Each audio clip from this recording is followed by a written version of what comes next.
Selamat sore Pak, nama saya Leonardus Sandrivan, NIM 1703030157, kelas C, semester 6. Di sini saya akan menjelaskan mengenai cara atau metode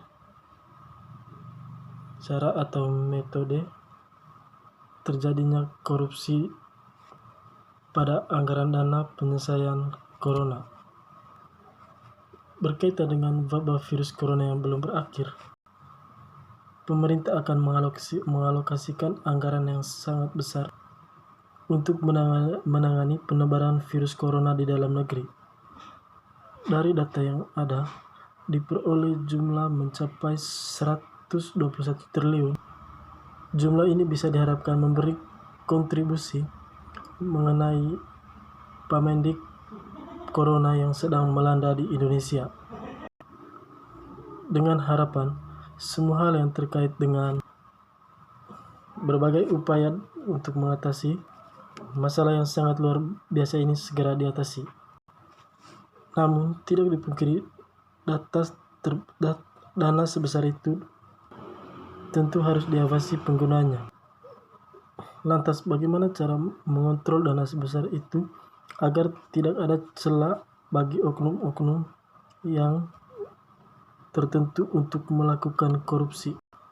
Oleh karenanya perlu adanya pengawasan yang sangat ketat sehingga dana ini bisa tetap pada sasaran yang ditujukan, baik yang di pusat maupun yang di daerah. Terlebih untuk relokasi itu tersebut dapat benar-benar diambil dari pos-pos mana yang sesuai dengan landasan skala prioritas. Hal ini dilakukan agar banyak sektor dapat merasakan dampak yang signifikan. Misalnya sektor ekonomi dapat memberikan harapan baru bagi daya beli masyarakat agar dapat meredam dampak virus corona terhadap ekonomi domestik. Sektor kesehatan juga menjadi sangat vital karena kebutuhan membutuhkan dana yang sangat besar untuk mengatasinya penyebaran virus corona yang melanda di negeri ini. Belum juga di sektor lainnya yang sangat membutuhkan perhatian ekstra. Koordinasi antar lembaga sangat diperlukan dalam menangani kasus yang sedang melanda di Indonesia ini.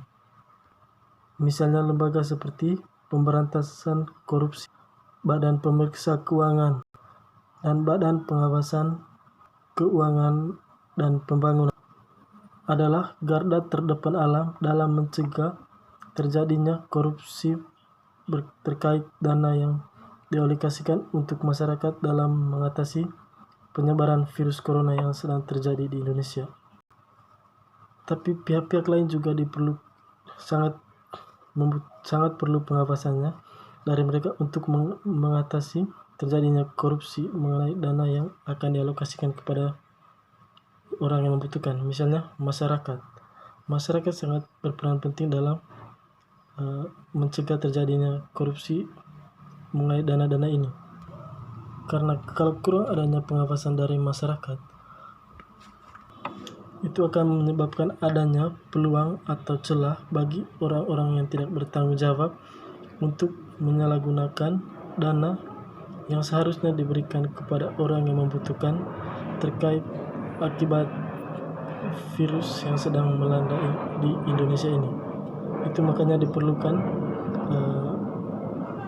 peran dari masyarakat untuk mengawasinya. Sistem yang sudah ada tetap harus bekerja sekuat tenaga untuk mengatasi masalah ini, termasuk sistem dalam pendistribusian barang agar dapat diterima oleh pihak yang membutuhkannya. Dalam hal ini, kebutuhan alat dan kebutuhan medis untuk menangani virus corona yang dapat terkontrol. Karena medis sangat membutuhkan dana yang sangat besar untuk menangani pasien yang mengalami penyakit atau mengalami gejala virus corona. Menurut saya, kalau kurang adanya pengawasan yang sangat ketat terhadap dana yang akan dikeluarkan untuk menangani penyebaran virus corona yang sedang melanda Indonesia, pasti ada pihak-pihak yang tidak bertanggung jawab untuk melakukan sebuah korupsi atau menyalahgunakan uang yang sebenarnya diberikan kepada masyarakat yang membutuhkan, tapi mereka menggunakan untuk kebutuhan sendiri atau kebutuhan keluarga mereka. Itu makanya masyarakat sangat berperan penting untuk mengawasi dana tersebut agar tidak ada oknum atau orang-orang tertentu menyalahgunakan uang tersebut. Sekian dari saya. Terima kasih. Selamat sore, Pak.